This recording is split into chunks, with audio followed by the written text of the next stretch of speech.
Well, good morning, Professor and class. Have you ever heard the phrase going blind is an art? I believe it is.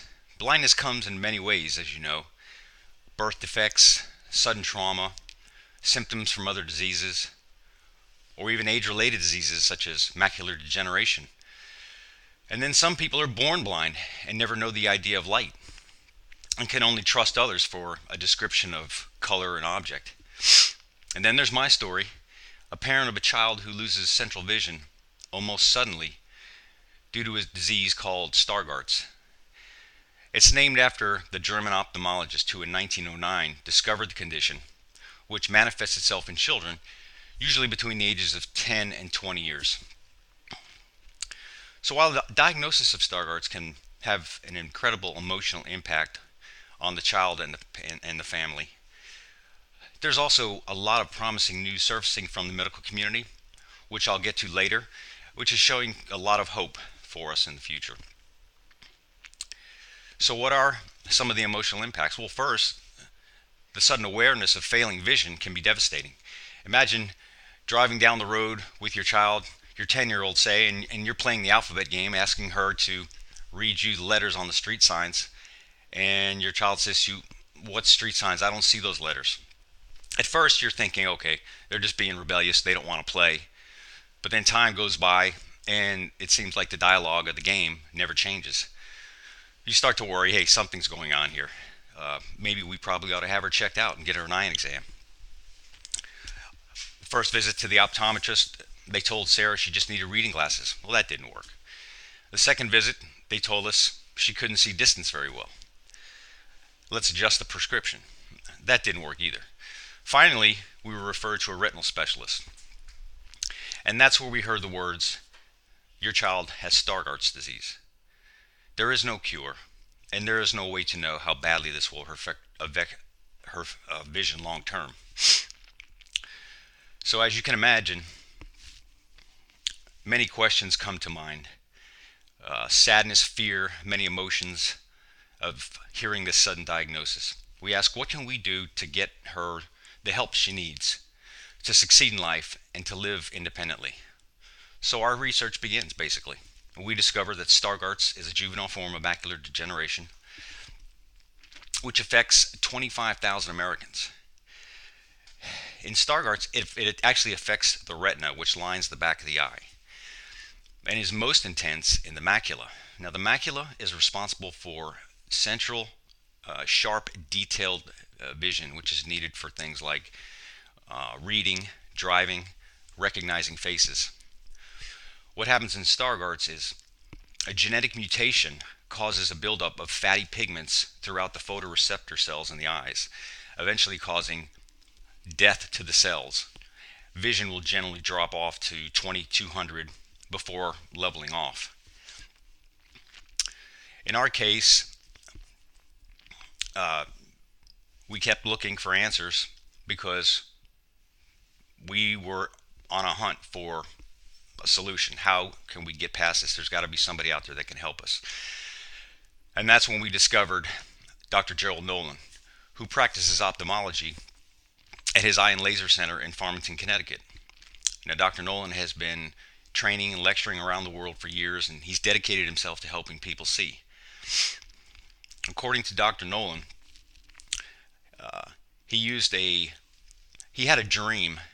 He had an idea, a dream, to test a diluted form of eye drop that was previously used on glaucoma patients.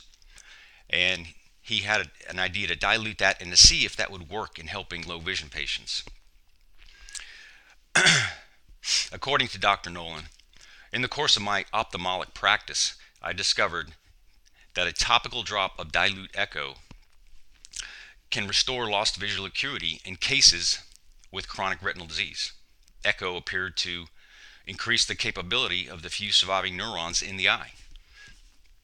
These effects need to be studied further. With our daughter, she takes one drop in each eye every other night before going to bed and getting 8 hours of rest.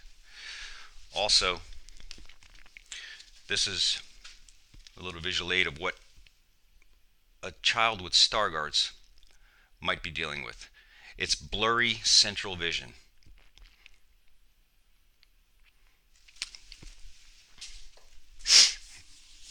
So after several years of treatment and visits to Connecticut, we are grateful for the fact that these drops have helped in preventing further vision loss for our daughter.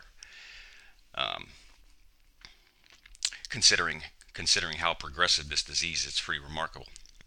But we understand also that these drops, as working as good as they are, it's still not a cure, and so we continue to search for that cure. And that search takes us down the road towards gene therapy and stem cell research experimentation. Let's first talk about genetic testing.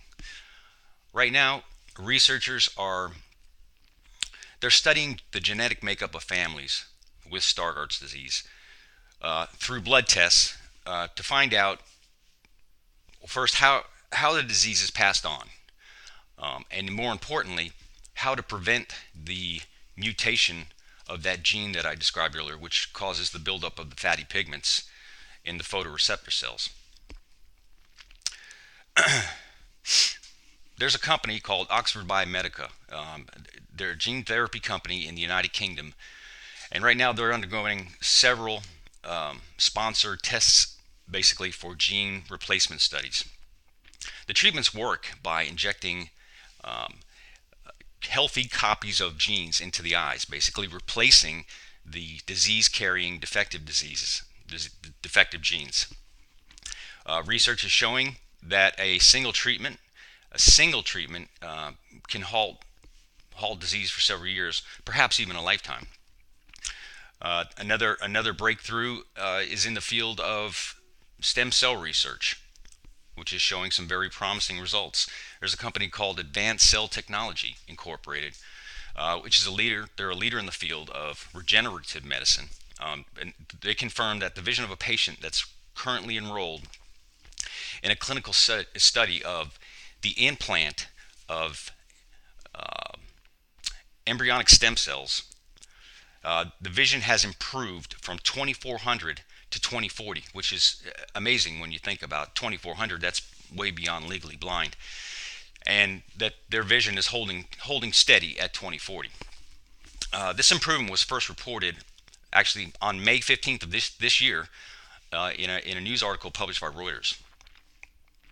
So both of these research studies are offering promising signs that we may be closer to a cure than ever before. So as I've shared with you today, while the diagnosis of a disease such as Stargardt's, which affects our families in so many ways and causes so many additional burdens and issues that need to be dealt with long term, there is promising hope for a future.